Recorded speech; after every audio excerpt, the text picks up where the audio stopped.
जी अस्सलाम वालेकुम। उम्मीद है कि आप तमाम दोस्त खैरियत से होंगे। पाकिस्तान के लिए एक और अच्छी खबर कि पाकिस्तान की जो चाइना के साथ तिजारत है उसमें एक और संगे मील जो है वो अबूर हुआ और पाकिस्तान से ज़मीनी रास्ते से एक कंटेनर जो है वो चाइना के इलाके सिकियांग में पहुंचा दिया गया है। इसमें सी फूड शामिल है और आपको पता है कि चाइनीज़ जो है वो मुख्तलिफ किस्म का सी फूड खाते हैं। बहुत सारी ऐसी चीज़ें भी वो खाते हैं जो कि हमारे यहाँ इस्तेमाल नहीं होती।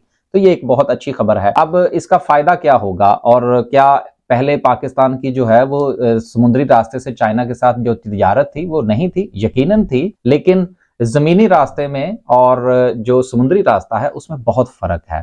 सबसे बड़ा फ़र्क ये है कि अगर कराची से शंघाई के लिए आप एक कंटेनर भेजते हैं तो उस पर लगभग जो है वो तकरीबन कोई 22 से 24 दिन लगते हैं और कुछ जो शिपिंग कंपनीज हैं वो 1 महीना भी ले जाती हैं। लेकिन ये कंटेनर जो है जो ज़मीनी रास्ते से सिंकियांग पहुंचा है ये सिर्फ और सिर्फ 8 दिन में पहुंचा है। तो समुंदर की निस्बत जो जमीनी रास्ता है ये 1/3 जो है वो तेज है कि अगर वहां पर जो है वो 24 दिन अगर हम कंसीडर करते हैं तो यहाँ पर 8, तो अगर हम इसको तकसीम करें तो 1/3 बनता है। तो ये बहुत तेज तरीन है समुद्री रास्ते की निस्बत। लेकिन अभी इस बारे में ये राय कायम करना कि समुद्री रास्ता जो है वो आपको सस्ता पड़ता है या कि जमीनी रास्ता जो है ये आपको सस्ता पड़ता है, इस पर यकीनन फर्क पड़ेगा।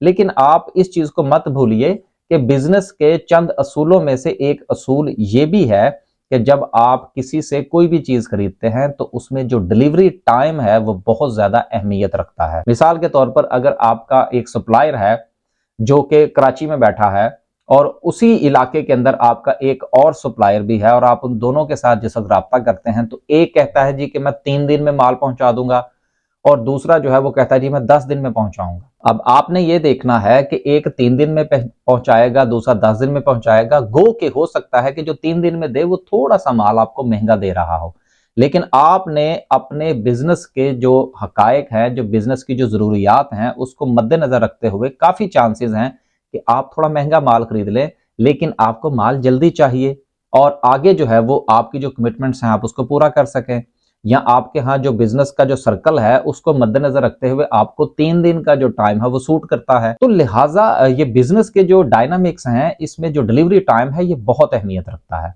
तो यकीनन हो सकता है कि जो समुद्री रास्ते से आप भेजें माल जो चाइना जाएगा, सी फूड जो जाएगा वो हो सकता है कि थोड़ा सस्ता पड़ रहा हो, लेकिन उम्मीद ये की जा सकती है कि आने वाले दिनों में ये जो हमारा जमीनी रास्ता है ये ज्यादा तरक्की करेगा। उसकी वजह एक तो तेज तरीन होना है और दूसरा एक ऑल्टरनेट का होना है कि पहले सिर्फ और सिर्फ रास्ता जो था वो समुद्री था, अब चूंकि ये डेवलप हो गया, गो के काफी अरसे से इसके ऊपर काम उस तरीके से नहीं हो पाया जिस तरीके से कि ये होना चाहिए। ये जो ट्रक आज पहुंचा है, आज से मुराद 2-4 दिन पहले, ये शायद आज से कोई 5-7 साल पहले ये काम होना चाहिए था, लेकिन देर आए दुरुस्त आए। पाकिस्तान के लिए एक अच्छी खबर है। इससे यकीनन वो इलाके के जहां से ये ट्रक गुजर कर जाएंगे वहां पर भी जो है वो इकोनॉमिक एक्टिविटीज जो है वो जनरेट होंगी। वहां पर जो है वो पेट्रोल पंप्स लगेंगे। जाहिर सी बात है कि एक ट्रक अगर निकलता है और वो जमीनी रास्ते से अगर चाइना पहुंचता है तो वो बंदा जो है उसने खाना पीना भी है, रास्ते में कहीं उसको रुकना भी पड़ेगा, वो पेट्रोल भी इस्तेमाल करेगा। तो जितने ज्यादा ट्रक्स का आना जाना होगा, ये जो जमीनी रास्ता है ये मजीद ज्यादा जो है वो बिजनेसेस जो है वो पैदा करेगा। तो उम्मीद की जा सकती है कि इंशाल्लाह ये सिलसिला जो है ये इसी तरह से आगे बढ़ेगा और पाकिस्तान और चाइना के दरमियान मजीद जो है जमीनी रास्ते से वो सर्विस जो है वो फ्रीक्वेंट होगी, तो हमें वहां से चीजें मंगवाने में आसानी होगी और उनको हमारे यहाँ से बहुत सारी चीजें मंगवाने में आसानी होगी। अल्लाह हाफिज।